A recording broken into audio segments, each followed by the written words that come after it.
Bueno, arranquemos de lleno con esto. Hoy nos embarcamos en un recorrido fascinante para desmenuzar una de las obras más influyentes de toda la historia, la Biblia del Rey Jacobo, o la famosa King James Version, en inglés. Y ojo, porque no estamos hablando solo de un texto religioso, se trata de una verdadera obra maestra que, literalmente, moldeó el idioma inglés tal como lo conocemos hoy en día. Desde las obras de Shakespeare hasta la forma en que la gente habla en la calle, el impacto de este documento es absolutamente monumental. En este análisis vamos a ver exactamente cómo un simple mandato logró cambiar el rumbo de toda una cultura. Y esa es exactamente la gran pregunta que nos va a guiar hoy. Es una locura pensarlo, ¿verdad? ¿Cómo es posible que una orden política del siglo XVII terminara transformando para siempre la literatura y el idioma? Bueno, definitivamente no fue una casualidad poética. Fue el resultado de tensiones sociales, políticas y religiosas muy intensas que pedían a gritos una solución extraordinaria. Para entender la magnitud de todo este asunto, tenemos que viajar en el tiempo y ver qué clase de caos heredó este rey. Sección 1. La conferencia de Hampton Court.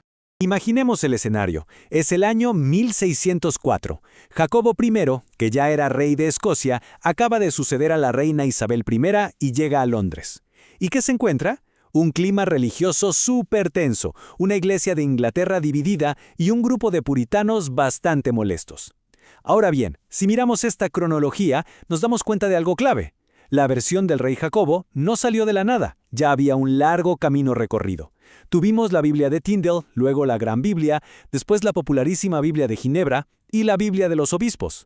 Así que la versión del rey Jacobo fue en realidad la gran culminación de todos estos trabajos previos. No fue la primera, pero buscaba ser la definitiva. Aquí la cosa se pone súper interesante.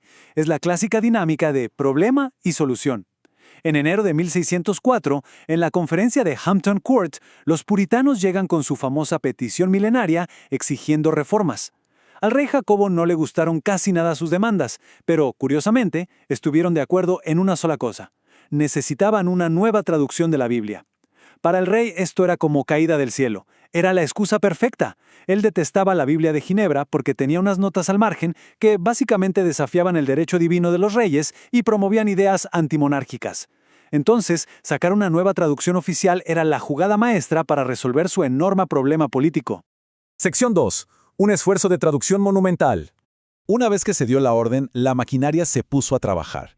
Y claro, no fue para nada rápido. Tomó 7 largos años. Y este número, 47, nos da una idea de la escala tan masiva que tuvo este proyecto. 47 eruditos brillantísimos colaborando juntos. Originalmente iban a ser 54, pero los registros confirman que fueron estos 47 los que se echaron al hombro la titánica tarea de revisar a fondo los textos originales en griego, hebreo y arameo. Y para que esto no fuera un caos total, la organización detrás de escena fue impecable. Dividieron el trabajo en 6 comités, repartidos entre Westminster, Cambridge y Oxford, todo bajo la mirada atenta de Richard Bancroft. Y tenían reglas estrictas, ¿eh? 0 notas al margen para evitar los problemas políticos de la Biblia de Ginebra, y todas las discusiones entre ellos tenían que ser en latín. Cada comité entregaba su parte y luego un panel de 12 expertos lo revisaba con lupa. Una verdadera obra maestra de la gestión de proyectos en pleno siglo XVII. Ahora, ¿de dónde sacaron el material? Para el Nuevo Testamento, su pilar principal fue el famoso Textus Receptus o texto recibido compilado por Erasmo. Pero, y esto es crucial, no empezaron de cero, se apoyaron muchísimo en las traducciones inglesas anteriores. De hecho, los estudios de hoy en día nos dicen que al menos el 80% de la versión del rey Jacobo en el Nuevo Testamento se mantuvo casi idéntica a lo que William Tyndale había traducido décadas atrás. Fue más bien un proceso de pulir y perfeccionar.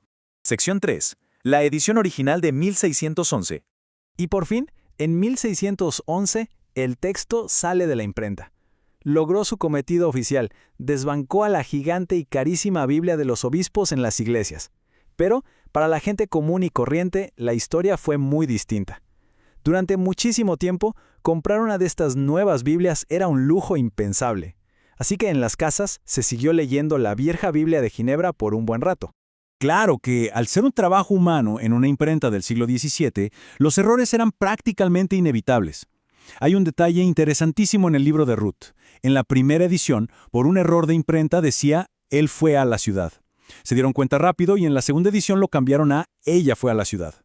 Hoy en día, los coleccionistas buscan este famosísimo error como locos para saber si tienen en sus manos una primera edición genuina de 1611. Sección 4. Evolución y estandarización. El texto que conocemos hoy no es exactamente el mismo de 1611. Pasó por un necesario lavado de cara. En 1769, en la Universidad de Oxford, decidió limpiar todo ese enredo ortográfico del inglés medieval. Imaginen esto. En aquel entonces, la U y la B se usaban como si fueran lo mismo, y la S a veces se imprimía como una F larga. Era un dolor de cabeza leerlo de corrido.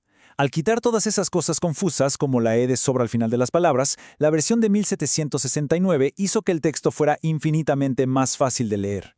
Pero, ojo, que modernizar todo también tiene sus desventajas. Al comparar la versión clásica con las modernas, a veces se pierde precisión.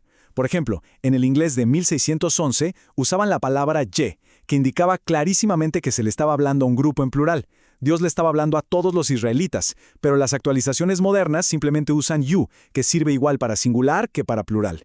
Y eso, lamentablemente, muchas veces confunde al lector moderno sobre a quién exactamente se dirige el mensaje. Sección 5. Un legado cultural duradero. Es para no creerlo. Un comité de 50 personas debatiendo en latín, metidos en diferentes universidades y logran crear algo con tanta belleza, ritmo y poesía que se considera un triunfo absoluto de la literatura.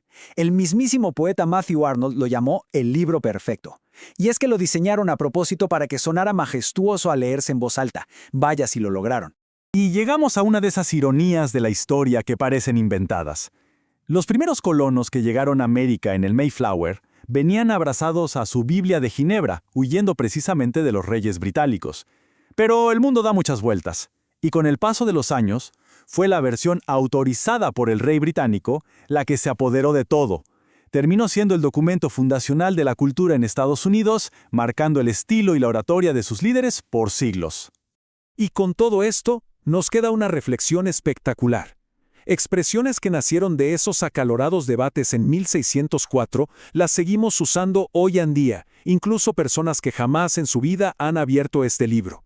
Su ritmo vive en los discursos, en las novelas, en la plática de todos los días. Es la prueba máxima del poder inmenso de las palabras. Nos deja pensando, ¿qué cosas estamos creando hoy que podrían siquiera soñar con seguir vivas dentro de 400 años?